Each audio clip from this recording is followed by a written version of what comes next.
بسم الله الرحمن الرحيم والعصر إن الإنسان لفي خسر إلا الذين آمنوا وعملوا الصالحات وتواصوا بالحق وتواصوا بالصبر.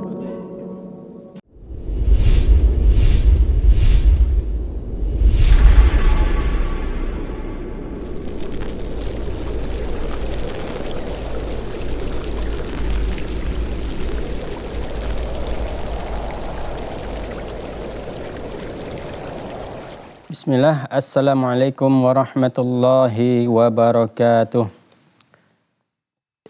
Innal hamdalillah nahmaduhu wa nasta'inuhu wa nastaghfiruh wa na'udzu billahi min shururi anfusina wa min sayyiati a'malina.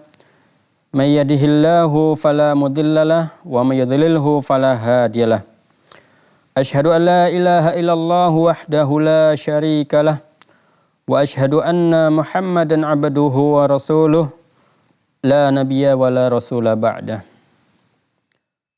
Kaum muslimin yang dirahmati oleh Allah Subhanahu wa taala, senantiasa tak bosan-bosannya kita mengucapkan puji syukur kita kepada Allah Subhanahu wa taala, karena Allah Subhanahu wa taala masih memberikan kepada kita kesempatan dan kenikmatan yang sangat banyak sekali, sehingga kita tidak akan bisa untuk menghitung nikmat Allah Subhanahu wa taala tersebut. Salawat dan salam senantiasa kita ucapkan kepada Nabi kita, Nabi Muhammad sallallahu alaihi wasallam. Semoga dengan kita memperbanyak membaca salawat kepada Nabi Muhammad sallallahu alaihi wasallam, maka Nabi akan memberikan syafaatnya kepada kita nanti pada hari kiamat. Semoga kita termasuk salah satu dari orang yang mendapatkan syafaat dari Nabi Muhammad sallallahu alaihi wasallam tersebut. Amin ya rabbal alamin. Kaum muslimin yang dirahmati oleh Allah Subhanahu wa taala, kita lanjutkan kembali pembahasan kita yang kita ambil, kita bahas dari sebuah kitab yang ditulis oleh Syekh Wahid Abdus Salam Bali, yaitu Wiqayatul Insan Minal Jinni Wasyaitan, ataupun dalam terjemah Indonesia ini berjudul Seluk-beluk dari Alam Jin dan Syaitan. Di kesempatan sebelumnya kita telah membahas beberapa tempat dari tempat tinggal jin. Di antaranya kita sudah menyebutkan, yaitu jin itu mereka tinggal di daerah di gunung. Ada jin yang dia tinggalnya itu di gunung. Makanya ada orang yang terkadang ketika berada di gunung, sepertinya dia sudah sering lewat di daerah di jalanan tersebut, akan tapi bisa disesatkan oleh jin. Karena memang gunung itu adalah merupakan tempat tinggal mereka, kawasan mereka. Karena jin ini mereka sangat suka tinggal di tempat-tempat yang sunyi. Termasuk adalah daerah gunung. Daerah gunung adalah merupakan kawasan dari para jin. Maka jangan heran jika sampai orang tersesat di gunung walaupun dia sudah sering bolak-balik di gunung tersebut. Karena memang jin ingin menyesatkannya. Kemudian ada juga tempat jin itu termasuk juga adalah mereka tinggalnya itu terkadang di lembah-lembah. Di lembah-lembah, yaitu di bawah kaki gunung. Ini biasa yang mereka tinggal di lembah-lembah ini adalah jin-jin yang kafir. Tapi juga tidak menutup kemungkinan jin-jin muslim juga terkadang ada yang mereka tinggalnya itu di lembah-lembah. Kemudian Ada juga jin yang mereka tinggalnya itu di lubang, baik di lubang tanah ataupun di lubang pepohonan. Makanya Rasul Shallallahu Alaihi Wasallam melarang kita untuk buang hajat ataupun buang air kecil di lubang-lubang. Ya, di antaranya adalah hadis Rasul Shallallahu Alaihi Wasallam, la yabulanna ahadukum fi juhrin. Janganlah kalian kencing di dalam lubang.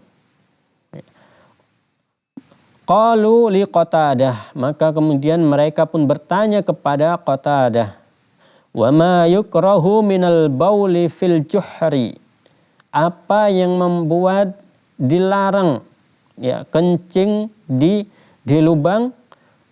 Qala, maka kemudian Qatadah pun mengatakan, yuqalu innaha masakinul jinni. Dikatakan bahwasanya sesungguhnya lubang itu adalah merupakan tempat tinggal dari jin. Hadis ini diriwayatkan oleh Al-Imam An-Nasa'i. Kaum muslimin yang dirahmati oleh Allah Subhanahu wa taala, kemudian kita lanjutkan lagi, di mana lagi tempat tinggal dari jin-jin tersebut. Di mana mereka sangat suka dengan tempat tinggal mereka, sehingga mereka membuat tempat tinggal di tempat tersebut. Kita lanjutkan di kesempatan kali ini. Yang selanjutnya adalah tempatnya mereka suka di pemakaman, ataupun suka di kuburan. Nah, makanya kalau kadang ada yang lewat di kuburan, tiba-tiba terkejut, ada nampak putih-putih duduk di nisan kuburan. Ini biasa saja seharusnya kita, karena memang itu adalah merupakan tempat tinggal mereka. Kenapa pemakaman jadi salah satu tempat tinggal mereka?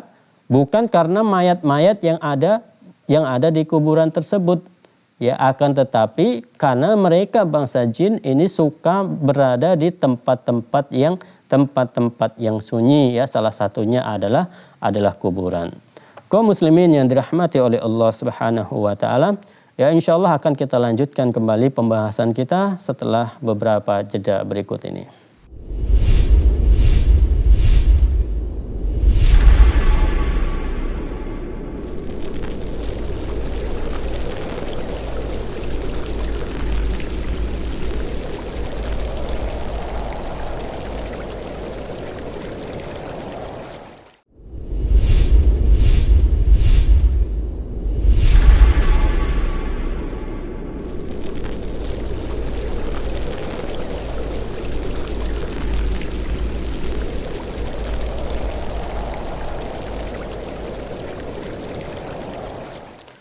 Kaum muslimin yang dirahmati oleh Allah Subhanahu wa taala, jadi kuburan walaupun dia merupakan tempat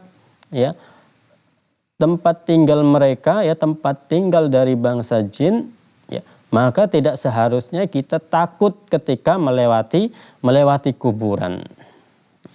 Karena di antara kaum muslimin itu terkadang sangat takut sekali ketika melewati kuburan. Kadang sudah hanya lewat saja di kuburan, tiba-tiba badannya kadang ada yang tiba-tiba merasa panas. Ada yang dia ketika nampak kuburan langsung lari, karena takut. Tidak seharusnya seperti itu. Jadi kita tidak seharusnya takut kepada kuburan, apalagi sampai ada keyakinan bahwasannya terkadang mayat yang ada di dalam kuburan ini bisa bangkit, sesuai dengan dia meninggalnya ini karena apa. Kalau dia meninggalnya karena kecelakaan, maka dia akan bangkit dari kuburan tersebut yang menjadi setan yang hantu yang penasaran. Ataupun ada menyebutnya terkadang dengan kuntilanak kalau yang dia perempuan. Ataupun kalau yang dia nantinya lupa melepas tali pocongnya, maka disebutlah setannya ini adalah hantu pocong. Kalau yang dia nanti karena melahirkan, ya nanti disebutlah dengan setan sundir bolong, ya, dan lain sebagainya. Maka ini semuanya adalah hanya mitos-mitos saja, tidak benar. Karena orang yang sudah meninggal, orang yang sudah wafat, ya, mereka tidak akan mungkin lagi bangkit dari kubur. Ya. Jadi mereka yang sudah meninggal, ya, sudah dikuburkan, tidak mungkin bangkit dari kubur. Ya. Kalaupun ada yang bangkit dari kubur, itu adalah jelmaan, adalah perbuatan dari setan-setan tersebut yang ingin menyesatkan manusia. Nah, ya, ingin menyesatkan manusia sehingga mereka takut kepada setan tersebut. Bukan malah takut kepada Allah Subhanahu wa taala, akan tapi takutnya itu kepada setan tersebut. Nah, maka ini tidak benar, ya, yang seperti ini, ya, ada kisah-kisah, ya, di Indonesia mitos-mitos ini sangat banyak, ya, khurafat, ya, kisah-kisah bohong ini sangat banyak sekali, ya. Kadang kisah hantunya pun sangat banyak, ya. Bahkan untuk nama-nama hantunya juga di Indonesia ini sangat banyak sekali. Ya. Jadi walaupun kuburan merupakan tempat, ya, dari bangsa jin, ya, tidak seharusnya kita takut dengan tempat tinggal mereka tersebut. Ya. Walaupun mereka tinggalnya di situ, ya sudah, biarkan saya seperti biasa. Ya, bahkan kalau bisa, ya, karena Rasul Shallallahu Alaihi Wasallam, ya, memerintahkan kepada kita agar kita itu sering untuk berziarah kubur. Yang tujuannya apa? Tujuannya adalah agar kita mengingat kematian, bukan malah meminta doa, ya, meminta doa yang dari orang yang ada di dalam kubur, akan tapi kita mendoakannya dan tujuannya adalah agar kita mengingat kematian. Agar kita setelah mengingat kematian, tujuannya apa? Agar semakin khusyuk lagi beribadah kepada Allah Subhanahu wa taala, bukan malah takut kepada kuburan, ya, kemudian malah meninggalkan salat. Karena rata-rata orang yang dia takut kepada kuburan ini, kebanyakan ini adalah orang-orang yang meninggalkan salat, sehingga hatinya sangat kosong dari berzikir kepada Allah Subhanahu wa taala, ya, dan hayalan-hayalannya adalah seperti yang dia tonton di televisi, ya, dari film-film horor yang dia tonton. Maka ini tidak benar, ya. Kaum muslimin yang dirahmati oleh Allah Subhanahu wa taala. Kemudian, ya, tempat tinggal jin yang selanjutnya adalah, diantaranya adalah kandang onta, ya. Kenapa? Dalam sebuah hadis Rasulullah sallallahu alaihi wasallam, ya, diriwayatkan oleh Ibnu Majah dan Imam Ahmad, Rasulullah membolehkan umatnya salat di kandang kambing, namun melarang salat di kandang onta. Ya, sebagaimana disebutkan, Rasulullah bersabda, silahkan kamu salat di kandang kambing, ya, tapi jangan salat di kandang onta, ya, sebab ia diciptakan dari syaitan. Ya, hadis riwayat Imam Ibnu Majah dan Imam Ahmad.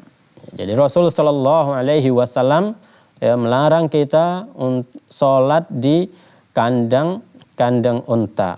Ya, ini adalah biasanya dilakukan oleh orang-orang yang mereka memelihara onta. Ya, jadi kadang tempat sholatnya itu dekat dengan kandang onta.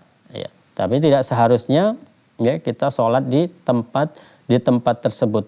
Ya, walaupun larangannya di sini, ya, sebagian ulama menyebutkan larangannya di sini adalah hanya larangan makruh saja, ya, tidak sampai ke posisi haram.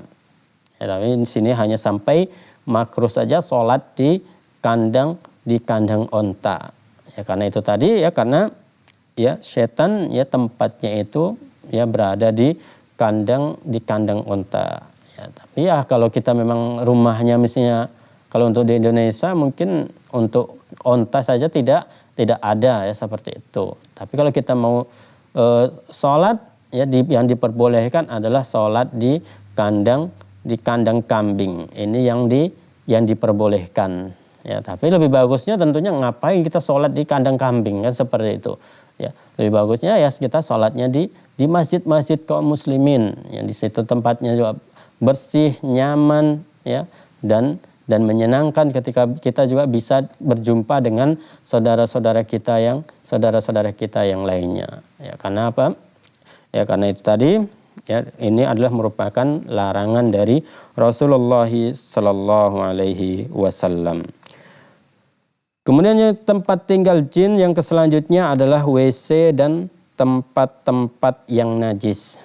Ya, jadi jin juga senang ya mendiami tempat buang air ataupun toilet. Ya, berdasarkan hadis dari Zaid bin Arqam bahwasanya Rasulullah sallallahu alaihi wasallam bersabda, "Inna hadhil hushusa muhtadaratun.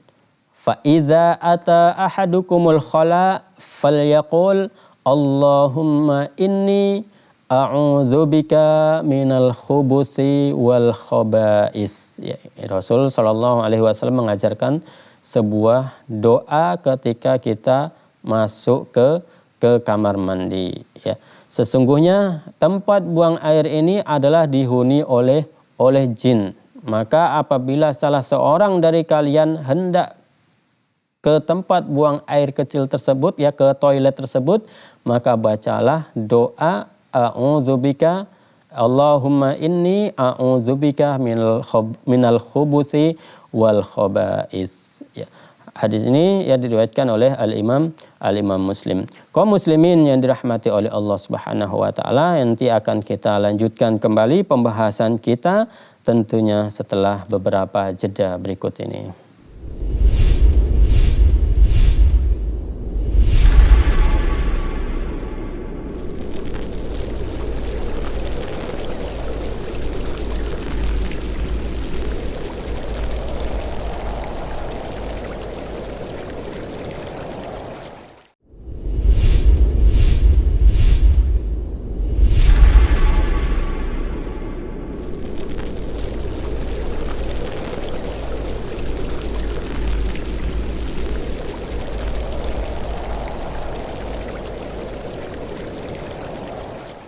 Kaum muslimin yang dirahmati oleh Allah Subhanahu wa taala, jadi ketika kita ya ingin ataupun akan memasuki kamar mandi, ya, maka kita harus membaca doa yang telah diajarkan oleh Rasulullah sallallahu alaihi wasallam.